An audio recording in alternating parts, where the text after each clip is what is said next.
Mana? Nggak ada pakai rompi. Iya, satu aja. Udah pakai ronti. Kelihatan. Oh iya.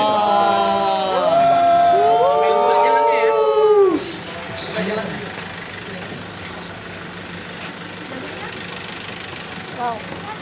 Empat.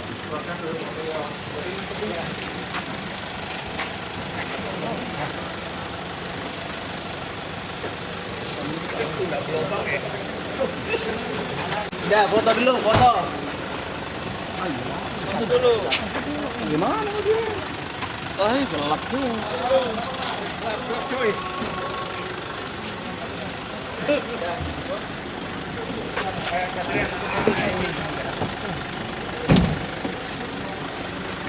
Nggak kelihatan nanti.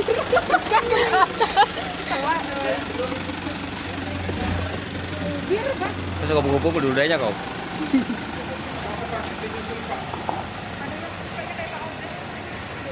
Tiga orang ya? Empat.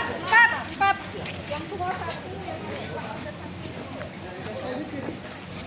Rilis, press rilis. Ada apa kau? Ini merupakan hari Kamis, tanggal 14 Agustus 2005.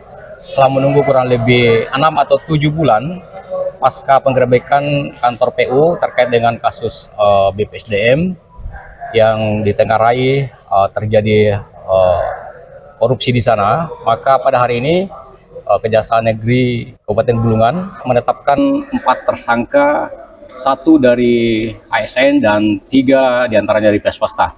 Apakah itu dari pihak kontraktor atau konsultan, sampai saat ini belum bisa dijelaskan secara detail karena itu merupakan data yang masih perlu kajian oleh pihak Kejati.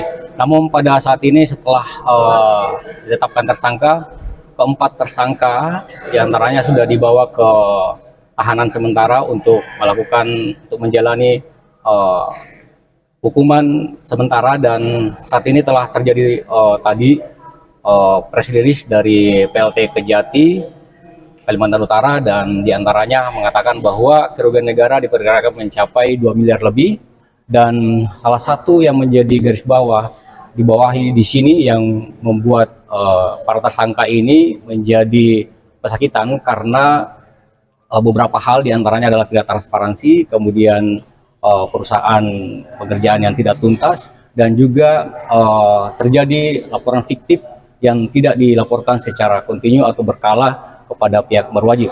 Inilah yang menjadi salah satu diantaranya yang menjadi pedoman daripada Kejati Kalimantan Utara maksud saya, untuk menetapkan tersangka dan 4 tersangka.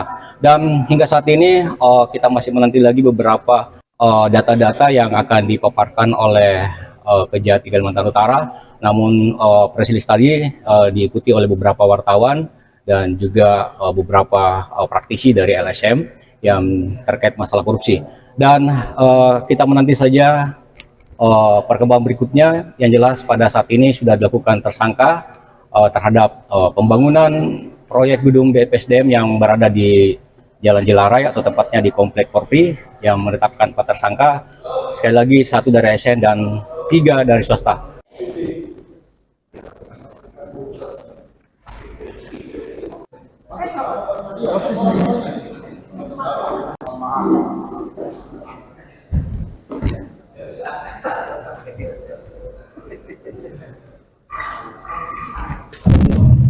Assalamualaikum warahmatullahi wabarakatuh. Terima kasih kepada rekan-rekan teman-teman media yang ada di Kaltara, baik media offline maupun online. Jadi pada kesempatan ini seperti teman-teman lihat, jadi ada tim dari khusus penyidik maupun dari Pak Sintel. Sedianya sore ini kami akan menyampaikan perkembangan penyidikan perkara dugaan tindak pidana korupsi pada pekerjaan pembangunan gedung kantor tingkat Provinsi Kalimantan Utara tahun anggaran 2021 sampai dengan anggaran 2023. Jadi pada pekerjaan pembangunan gedung kantor tingkat Provinsi Kalimantan Utara ini menggunakan anggaran sebesar 13.935.727 rupiah yang dilaksanakan dalam 2 tahun. Jadi pada tingkat penyidikan ini teman-teman penyidik telah memiliki alat bukti cukup, maka pada hari ini telah ditetapkan sementara sambil tetap dilaksanakan penyidikan, sementara baru ditetapkan 4 orang tersangka. Pertama, saudara ARLT, kedua saudara HH, ketiga saudara AHS, keempat saudara MS. Jadi kita gabungkan saja seluruhnya dan kita tidak menyebutkan jabatannya atau posisinya di dalam kegiatan itu. Jadi kalau kita sebutkan, teman-teman pasti tahu langsung si A, si B. Nah, di antara perbuatan oleh hukum yang kita kompilasi, jadi di antaranya adalah bahwa kegiatan itu tidak dikendalikan sebagaimana mestinya, sehingga tidak sesuai dengan kerangka acuan kerja dan spek teknis yang telah ditetapkan maupun yang sudah tertuang di dalam kontrak. Kemudian terdapat manipulasi laporan atau data-data yang disampaikan di dalam laporan-laporan yang wajib dilaksanakan, baik dalam laporan mingguan, bulanan, maupun dalam laporan pencairan anggaran. Sehingga menurut kita ada, kalau kita bicara manipulatif, berarti kan ada yang politik dan lain sebagainya. Kemudian hal itu pun akan mengakibatkan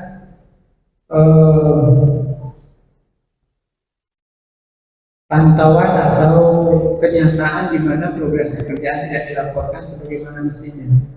Kalau progres pekerjaan tidak dilaporkan sebagaimana mestinya, tahapan yang harus ditempuh dalam pelaksanaan kegiatan tidak berjalan. Contoh, misalnya ditemukan ada deviasi minimum, deviasi minus yang seharusnya ditetapkan untuk menetapkan standar proyek kritis, jadi tidak berjalan. Ketika proyek kritis terlaksana sesuai penetapan harus dibuktikan di lapangan, misalnya peringatan pertama, pembuktian, peringatan kedua, dan seterusnya itu tidak terlaksana, sehingga tahapan-tahapan itu karena tidak dilalui harusnya diputus, misalnya itu tidak diputus. Nah, itu berlanjut terus sampai akhir. Nah, ketika progres pekerjaan dilaporkan 100%, ternyata tidak atau belum sampai 100%, nah itulah kira-kira kaitannya. Ketika teman-teman penyidik menemukan, kemudian konfirmasikan ke ahli, dan ditemukan ternyata fakta seperti itu. Oke, selanjutnya modus yang lain adalah penggunaan bendera. Artinya penyedia yang sedianya ditetapkan atau telah melakukan kontrak yang mengerjakan bukan dia, sehingga kualifikasi yang dibutuhkan di dalam pelaksanaan kegiatan ini tidak terpenuhi. Oke, karena bukan itu yang mengerjakan. Nah, itulah diantaranya beberapa yang antara lain lah yang ditemukan penyidik. Jadi secara detail saya tidak sebutkan semuanya, itu di ranah teknis lah nanti. Selanjutnya di dalam modus-modus yang dilaksanakan itu terungkaplah bahwa ada nilai 2% yang tidak digunakan di dalam proyek atau diberikan cuma-cuma kepada orang. Nah, dihitung sendirilah 2% dari nilai yang saya sebutkan tadi itu berapa. Jadi diberikan kepada pihak lain yang seharusnya kalau diberikan kepada 20% dari nilai yang saya sampaikan tadi. Jadi ini adalah kesalahan ya. Nah, oleh karena itu berdasarkan alat bukti yang cukup, kemudian ditetapkanlah 4 orang yang harus mempertanggungjawabkan perbuatan di dalam kasus ini. Mudah-mudahan nanti setelah rampung penyidikan mungkin ada beberapa tambahan-tambahan akan segera kita sampaikan. Oke, mungkin terkait pasal yang dilanggar dari perbuatan yang dilakukan para tersangka, yaitu pasal 2 ayat 1 untuk pasal 18 Undang-Undang 31 99 untuk Undang-Undang 20 2001 tentang perubahan atas Undang-Undang untuk pasal 55 ayat 1 pasal 1 KUHP itu yang primer. Yang subsidiar pasal 3 untuk pasal 18 Undang-Undang 31 tahun 99 tentang pemberantasan tindak pidana korupsi sebagaimana telah diubah melalui Undang-Undang 20 2001.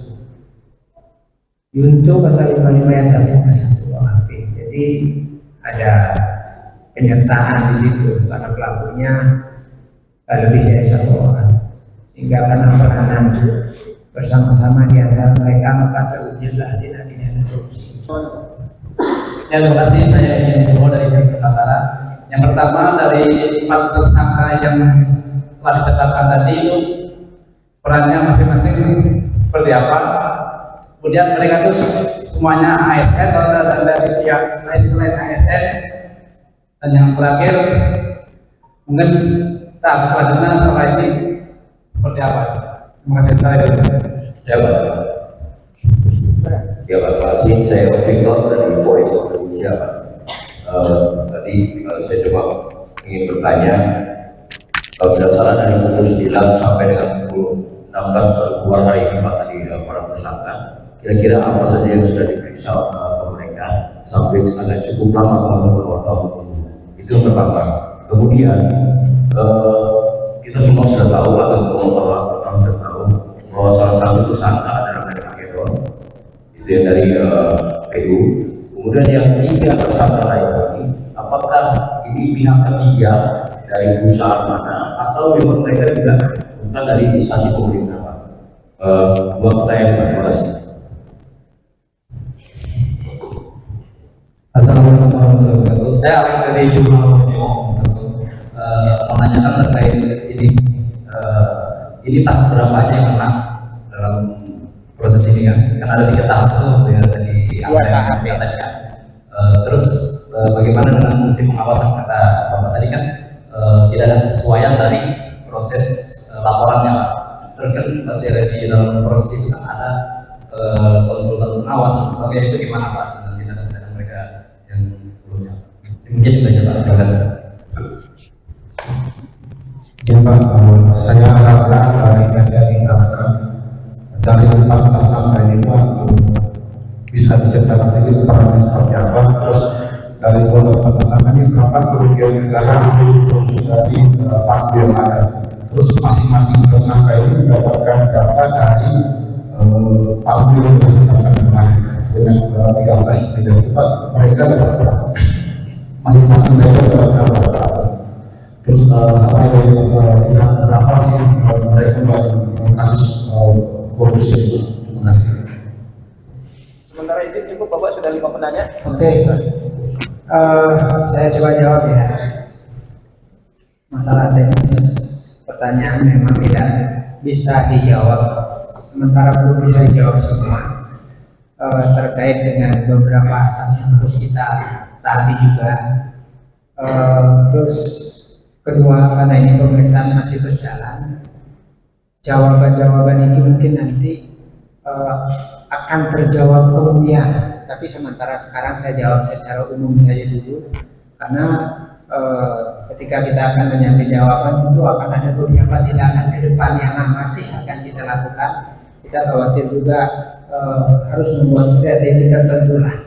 Oke, karena ini hampir berbarengan, kelima pertanyaan dan jawaban ini akan saya sampaikan secara serentak terkait dengan peranan masing-masing, kerugian keuangan negara, terus apa peranan masing-masing itu menjadi satu sebenarnya. Makanya tadi saya sampaikan dari uraian kesemuanya.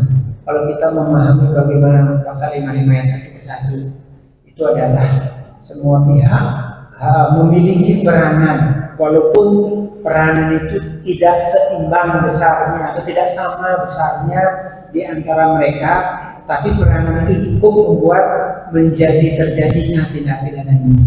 Nah, kalau kami melihat dari pertanyaan pertama, kenapa ini lama? Mungkin semua peristiwa pidana itu tidak dapat diterapi dengan waktu yang sama, karena ketergantungan pertama mungkin kita memiliki SDM yang terbatas. Kedua, mungkin transportasi dan lain sebagainya. Ketiga, mungkin kendala-kendala yang dihadapi selama pemeriksaan. Contoh misalnya, seharusnya pemeriksaan saksi bisa tuntas 1 atau 2 kali, tetapi karena ada persoalan jarak transportasi saksi yang jauh sehingga tidak sekali dipanggil datang langsung diperiksa selesai. Kemudian ahli yang kita gunakan juga karena kebetulan ahli dari ya lumayan jauh lah, sehingga diperlukan waktu koordinasi yang baik. Nah, terkait peranan, maka tadi saya sudah bilang dari 4 tersangka ini ada yang ASN, ada yang non ASN dari keempat ini. Nah, dari yang ASN seperti tadi yang saya sudah bilang, tidak mengendalikan kegiatan proyek sebagaimana mestinya, tidak melakukan pengawasan sebagaimana mestinya. Kalau dia melakukan pengawasan sebagaimana mestinya, kemudian menemukan ada pelanggaran, tidak melakukan tindakan-tindakan yang seharusnya dilakukan, sehingga terjadilah penyimpangan ini. Tapi kalau dia lakukan, penyimpangan ini bisa dicegah atau minimal tidak sampai semakin besar, semakin banyak. Terkait kerugian keuangan negara, berdasarkan perhitungan ahli itu adalah sebesar 2.299.113 rupiah, itu angka pastinya. Nah, terkait dengan pihak-pihak siapa saja yang dapat, nantilah itu kita jawab setelah penyidikan ini selesai dan tuntas. Kenapa? Datanya sudah ada, tapi itulah termasuk strategi yang kita pendam dulu. Karena jumlah kerugian keuangan negara itu sudah diketahui, tentu siapa saja yang menerima itu pasti sudah ada. Jadi itu kira-kira di antara beberapa tadi perbuatan para tersangka itu yang bisa saya sampaikan. Nah, itulah siapa yang melakukan apa secara detail itu nanti. Tapi gabungannya tadi itu. Teman-teman sudah bisa kira-kira mereka-reka, oh ini pembuatan siapa, kira-kira seperti itu. Oke, ada lagi? Ya tadi kenapa sampai beberapa jam tidak tahan? Oh ya, jadi gini, bahwa proses dari saksi menjadi tersangka kan perlu proses. Kita juga perlu persiapkan pengacara yang mendampingi, sehingga hak-hak tersangka itu tidak ada pelanggaran, tidak dilanggar. Jadi hak untuk membela diri atau dipastikan haknya tidak dilanggar itu harus pengacara. Salah satunya itu Pak, salah satunya seperti itu ya. Jadi tadi Pak yang belum terjawab Pak, dari apakah yang ketiga dikeluar dari PNS ini, apakah tadi pihak memutuskan atau tidak? Jadi gini, kan tadi saya sudah bilang ada ASN, ada non ASN. Nanti Bapak jabarkan saja itu ASN dan non ASN. Jadi gini, pengacara ketika penyidik melakukan pemeriksaan. Tentu kan ada pengacaranya dari hari ini. Kalau tidak ada, kita siapkan sementara. Jangan sampai proses yang sudah kita siapkan tertunda karena pengacara. Nah, persoalannya besok kalau dia menggunakan pengacara lain, ya silakan, tidak apa-apa. Karena wajib didampingi pengacara. Ya Pak, tapi sama tadi yang kami bertanyakan Pak, 3 orang ini kalau bukan dari ASN berarti swasta. Nah, kalau swasta, apakah dia perusahaan konsultan atau pembiayaan pekerjanya cukup ujian dan masalah? Iya, makanya tadi saya bilang. Jadi penyedia dan ASN. Kalau Bapak bicara penyedia, Bapak mungkin sudah tahu. Itu. Ya pokoknya intinya sementara ya. Jadi ada ASN, ada non ASN. Sementara gitu. Jadi gitu. Nanti berikutnya pertemuan berikutnya akan kita sampaikan. Ya Pak, maksud saya dari 3 orang tersangka ini, dia kan bukan ASN Pak. Tapi hanya bertanya, dia itu dari pihak swasta, apakah dia konsultan, apakah perusahaan jasa pekerja ini? Tapi inisial tidak masalah Pak. Iya. Ya, Pak.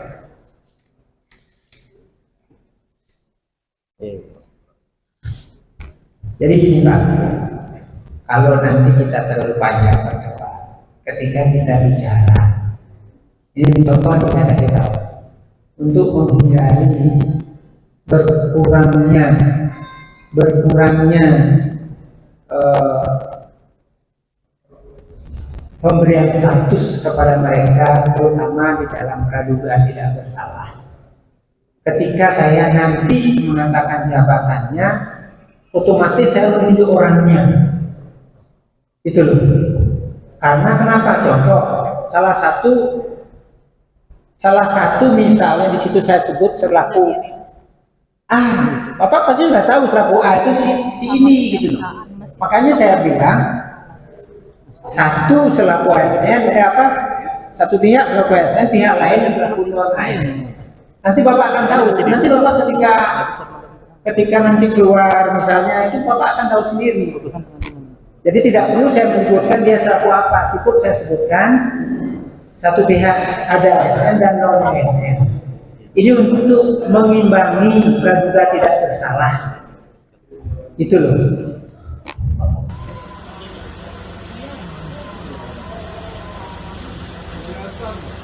Pak, lindung Pak, pinggir Pak.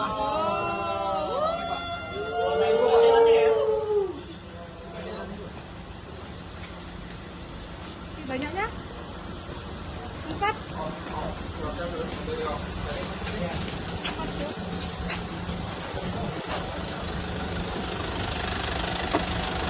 Wah, itu enggak berlobang ya. Namun press release tadi diikuti oleh beberapa wartawan dan juga beberapa praktisi dari LSM yang terkait masalah korupsi.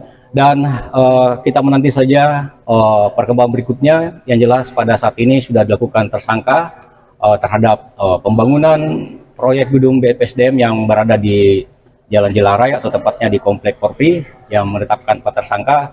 Sekali lagi 1 dari ASN dan 3 dari swasta.